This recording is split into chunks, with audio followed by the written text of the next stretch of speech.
For decades, Jimmie Walker, the legendary star of Good Times, lived surrounded by rumors. People said he was nothing more than a clown who embarrassed the community. They whispered about his out-of-step political views that made all of Hollywood turn its back on him. They wondered, why at 78 is he still alone, with no wife, no children, no family? All those questions were once brushed aside by his silence. But now, at 78, Walker has broken down that wall. He has spoken out confirming what the public had been whispering for years. And the truth is even more shocking than anyone. Bronx, New York, 1947. In a cramped neighborhood where car horns drowned out sleep, a black baby boy was born. No one knew he would one day make all of America laugh. That boy was James Carter Walker Jr., the man the world would come to know as Jimmie Walker. His childhood was far from easy. His mother worked tough labor jobs, his father was absent, and the family struggled to get by. Jimmie often recalled, "We had nothing but hope. If you didn't find a way out, the Bronx would swallow you whole." That harsh reality became the very force that pushed the skinny boy to dream of something bigger.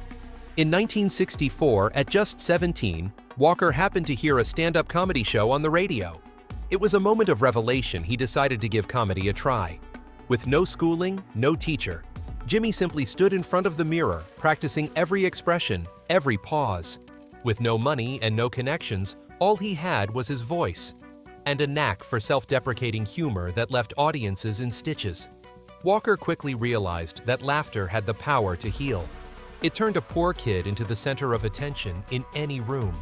By the late 60s, Walker was testing himself in small nightclubs across New York.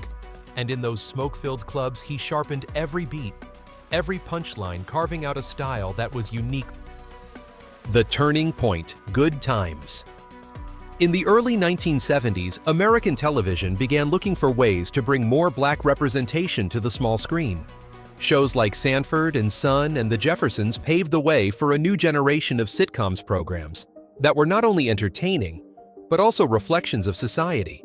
In that climate, producer Norman Lear, the legendary mind behind All in the Family, was preparing a new project, Good Times. Lear wanted a young, funny, and different kind of character, and Jimmie Walker, the skinny kid from the Bronx, caught his eye. No one expected much, but when Walker auditioned with his off-the-cuff style, Lear burst out laughing. The decision was immediate.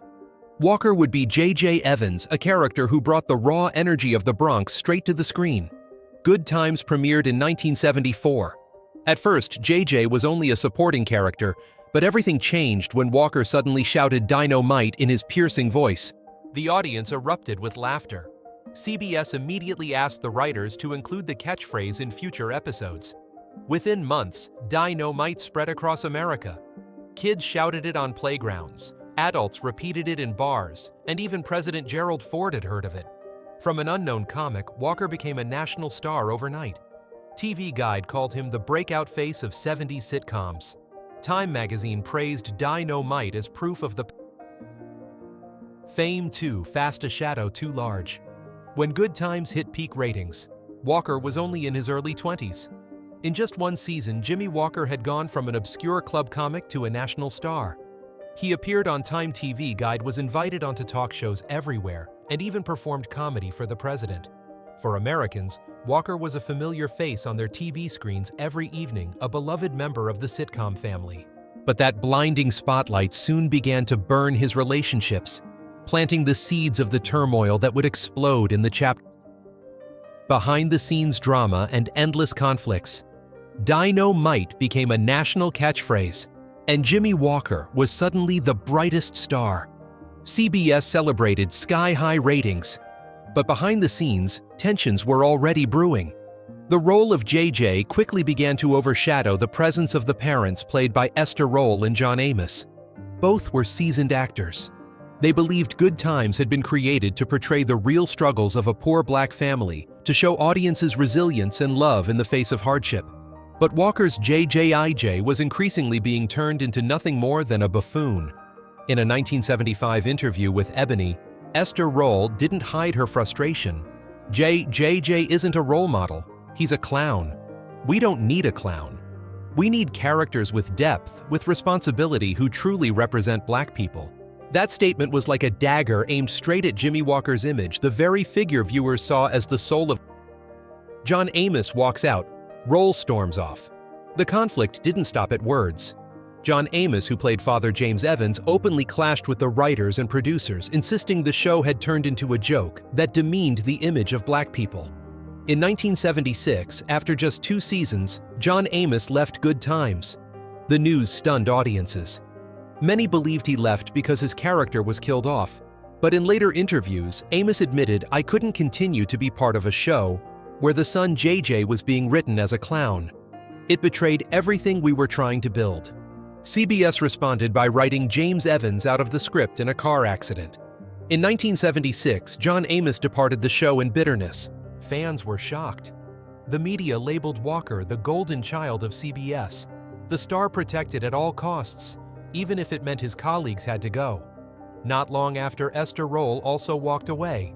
She told the New York Times, "I can't stay on a show where laughs matter more than the truth." For 2 seasons, her character Florida Evans was absent, and the show fell into an identity crisis.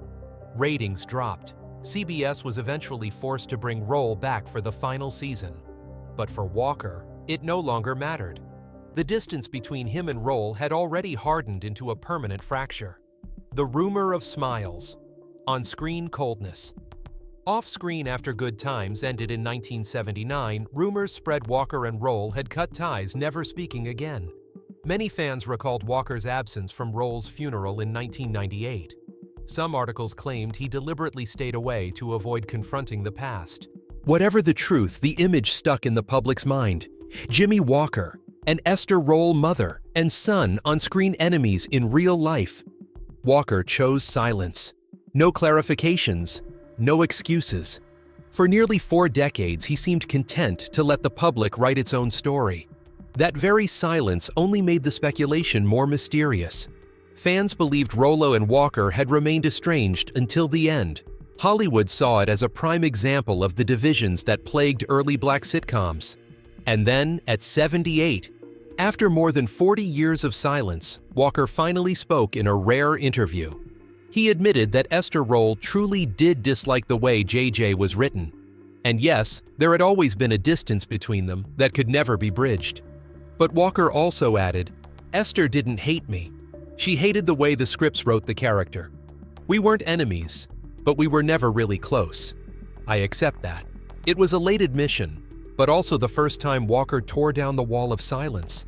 For decades, the public had only heard rumors, only seen harsh words. Now, at nearly 80, he finally acknowledged that the fractures behind Good Times were real, and that they had shaped both his career and his life. Today, when people look back on Good Times, they remember Dynamite and the explosive laughter. But to industry insiders, the legacy of the series is also a cautionary tale. The success of one character can fracture an entire cast, and sometimes laughter comes at a higher cost than tragedy itself. At 78, Jimmie Walker has finally broken his silence. Yet the shadows of Esther Roll, John Amos, and the lingering backstage rifts still surround him like scars that never fade. A sitcom written to celebrate Black family life ultimately collapsed under the very laughter of J.J. Evans. And Jimmie Walker, the brightest star, became the loneliest one. Good Times ended, but isolation clung to Walker. And when he spoke out on politics, that isolation only deepened. If backstage drama had turned colleagues against him, his political statements would push him even further to the margins of controversial political views. While most Black entertainers in Hollywood chose to stand with the Democratic Party, seeing it as the natural extension of a community tied to the civil rights movement, Jimmie Walker went in the completely opposite direction. He didn't just quietly cast his vote, he publicly declared it on television, sending shockwaves through the entertainment industry. In 2012, during an interview on Fox News, Walker stunned audiences when he bluntly said, "I have never voted for a Democrat in my life." This was more than a political statement. It felt like a declaration of war in a Hollywood long considered a stronghold of progressive ideals. His words spread instantly, appearing across entertainment and political outlets, placing Jimmie Walker at the center of a media. Jimmie Walker praises Reagan and Trump. In the years that followed, Walker continued to express his conservative views. He repeatedly voiced admiration for Ronald Reagan, describing him as a president who knew how to inspire and bring hope to America. What drew even more attention was Walker's open praise of Donald Trump. He didn't hesitate to say that he found Trump practical and believed Republican policies were a better fit for Black people, a stance sharply at odds with the majority of voices in the African American artistic community. Mixed reactions. His remarks sparked a deep divide. Within the Black community, many saw Walker as a contrarian, even labeling him a betrayer of collective ideals. On forums and in the press, countless articles raised the same question. Why would a Black sitcom star align himself with a party so often accused of being out of touch with the community's needs? Among conservatives, however, Walker was praised. Many commentators hailed him as one of the rare voices brave enough to break through Hollywood's false consensus. The result was that Jimmie Walker became a polarizing figure, celebrated by one side, fiercely condemned by the other. Hollywood turns its back. In the 1970s, Walker was the shining star of Good Times. But by the 2000s and 2010s, his acting career had faded. His outspoken political statements made it even harder for him to find a place in Hollywood, a town that prizes consensus and staying on trend. Directors and producers often avoided mentioning Walker. Major talk shows rarely invited him. Though he continued performing stand-up comedy touring across many states, the name Jimmie Walker slowly disappeared from the spotlight of mainstream entertainment. The price of honesty. What's striking is that Walker never showed regret. On the contrary, he declared, "I live by what I believe. If Hollywood doesn't like it, I'm fine with that. I'm not going to change just to be loved." It was the statement of a man fully aware of the price of being different. He accepted being shunned, accepted losing opportunities, but refused to compromise his beliefs. Today, when people look back at Jimmie Walker's career, they don't just remember Good Times and Dynamite. They also remember him as a Black entertainer who dared to carve his own path no matter the backlash. For many, he is a contrarian voice, blunt, unafraid to go against the majority. For others, he is a symbol of division, a man whose choices betrayed community expectations. Love him or hate him, no one can deny this. His political views transformed Jimmie Walker from a sitcom star into a polarizing figure for decades. After shaking Hollywood with his political remarks, Walker was again pressed for his opinion on another of America's hottest issues, same-sex marriage. And once more, his answer pushed him into the center of views on same-sex marriage. In a 2012 CNN interview, Walker was asked about gay marriage, then one of the nation's most heated debates. He responded plainly, "Personally, I am not a fan of gay marriage. But at the same time, if it becomes law, I'm not going to fight it." It was a statement that revealed both his personal stance and his respect for the law. But in 2012, at the height of the fight for marriage equality, those words were enough to ignite another storm of criticism. To some, Walker was too conservative, but to others, his position seemed moderate. He didn't support it, but he didn't oppose it either, a kind of compromise rarely seen in America's polarizing political debates. Walker also drew attention with his views on affirmative action.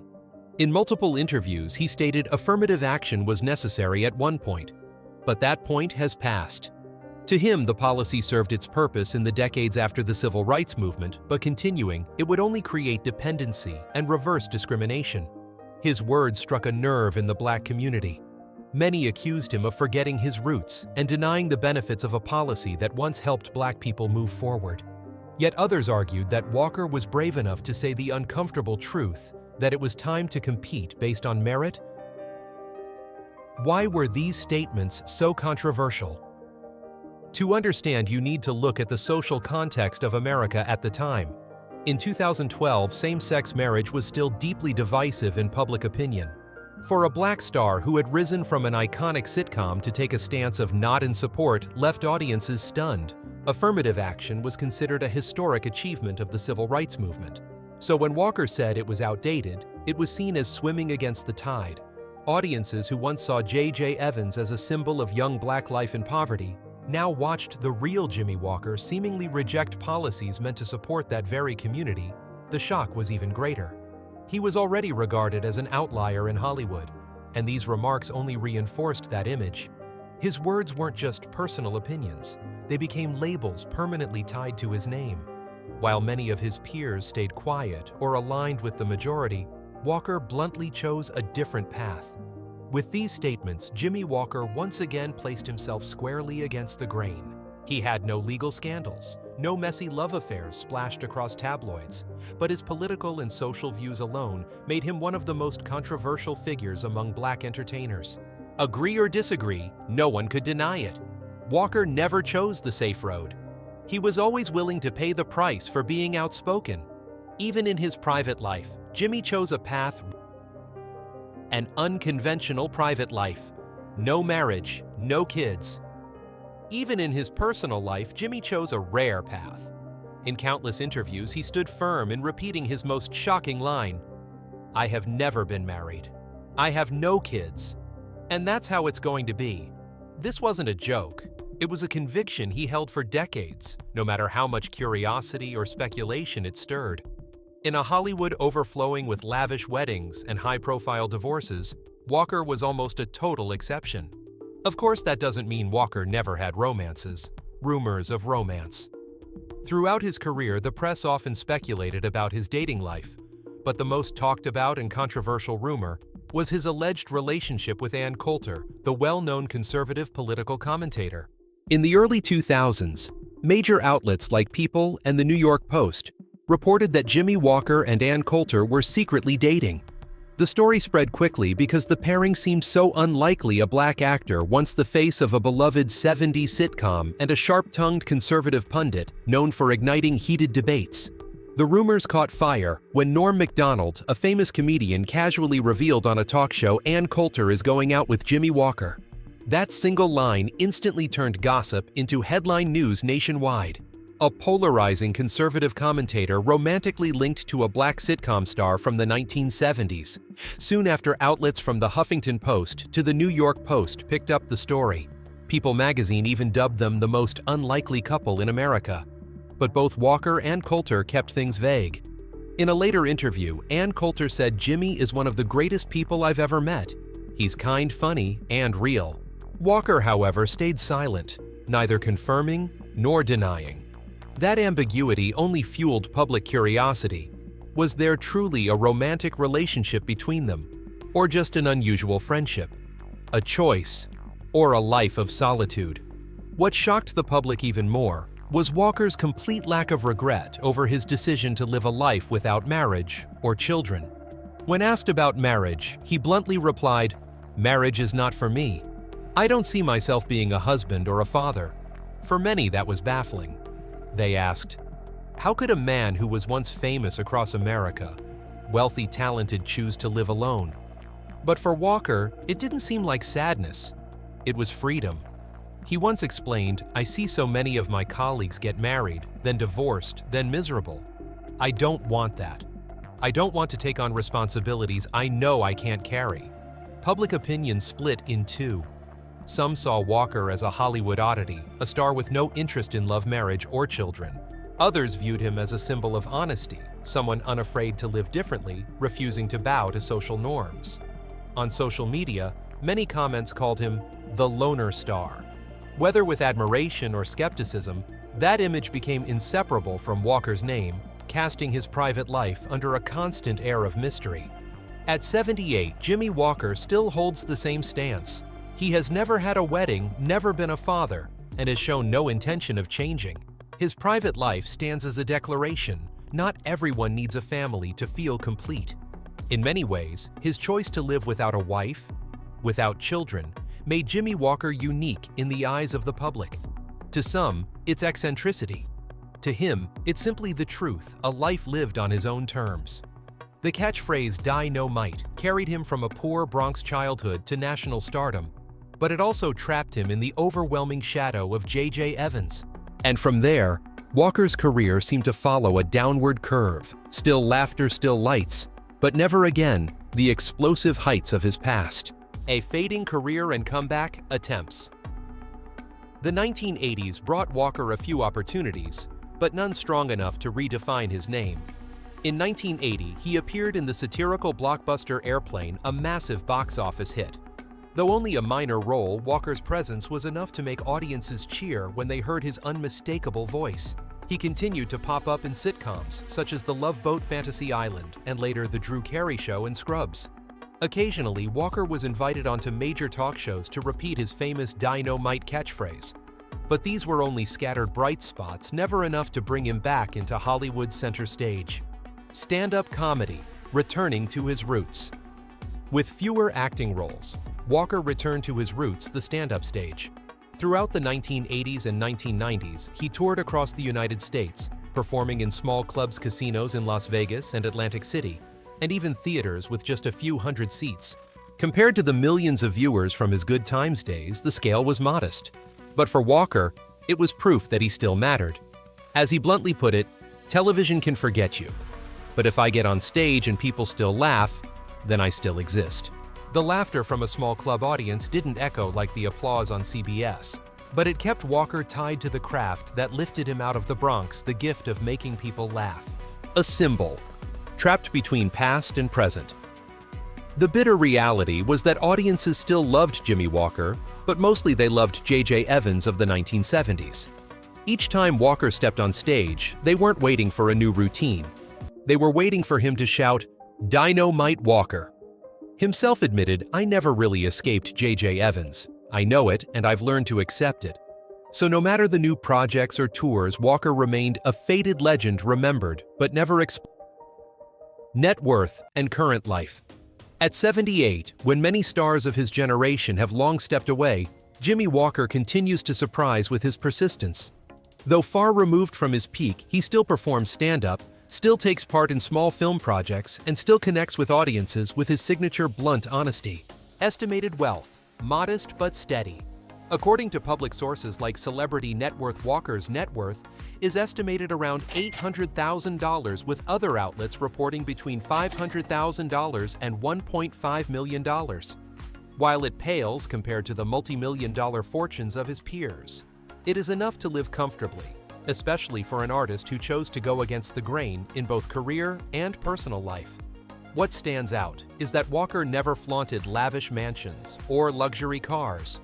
Instead, he is remembered for his simplicity, living modestly, focusing on his craft and passion, rather than chasing extravagance.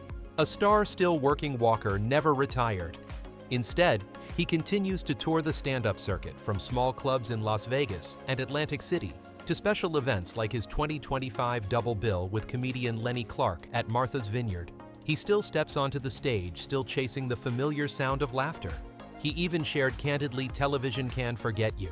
But if I get on stage and people still laugh, then I still exist." It wasn't just a line. It was the life philosophy of an entertainer who refuses to disappear. New comeback efforts. Even past 70, Walker refuses to fade. He continues touring, often alongside other comics. In 2025, he appeared with Lenny Clark in a special show at the Martha's Vineyard Film Center, proof that Walker could still make audiences laugh even in smaller venues. More notably, in 2025, he took on a role in the film Forgotten Fortune, shot in Oklahoma, alongside Lou Ferrigno. It wasn't a major role, but it marked a significant return to the screen, after years of mostly appearing in documentaries. Walker joked, "I joined late, I didn't know the whole script, but I still love being in front of the camera." He also revealed that he is preparing a new book reflecting on his acting career and his views on political correctness, which he claims has made comedy harder than ever. If published, it would follow his 2012 memoir Dynamite, Good Times, Bad Times Are Times, and would no doubt spark new controversy. Beyond film and writing, Walker remains present in community activities. In 2024, he joined the Sunbus Dermatology campaign promoting free skin cancer screenings. Though modest, these efforts showed his ongoing desire to engage with the public in different ways. Walker has no multi-million-dollar mansions or flashy cars. He chooses a simple lifestyle, often moving with his tour schedule, living in temporary apartments in the cities where he works. Recently, while filming Forgotten Fortune, Walker lived in Sapulpa, Oklahoma, a clear sign of his flexible, down-to-earth life. Jimmie Walker will not leave behind sprawling estates or a long resume of starring roles. What he leaves is one short catchphrase powerful enough to etch itself into a generation's memory: Dynamite. That laugh, though debated, proves Walker touched audiences in a way no one else could. A life lived against the current, a life lived alone, but one lived by his own choice. Hollywood may no longer shine its spotlight on Walker, but each time laughter erupts in a small club, each time Dynamite resurfaces on YouTube, Jimmie Walker lives on not as a dazzling star, but as an immortal symbol of American television history. All data, analysis, and commentary in this video are presented based on information available at the time of production. The content is subject to change over time and should not be considered a definitive forecast. There is still so much more to explore: stories of resilience, legacy, and truth. Feel free to dive into some of our top recommended videos now appearing on your screen.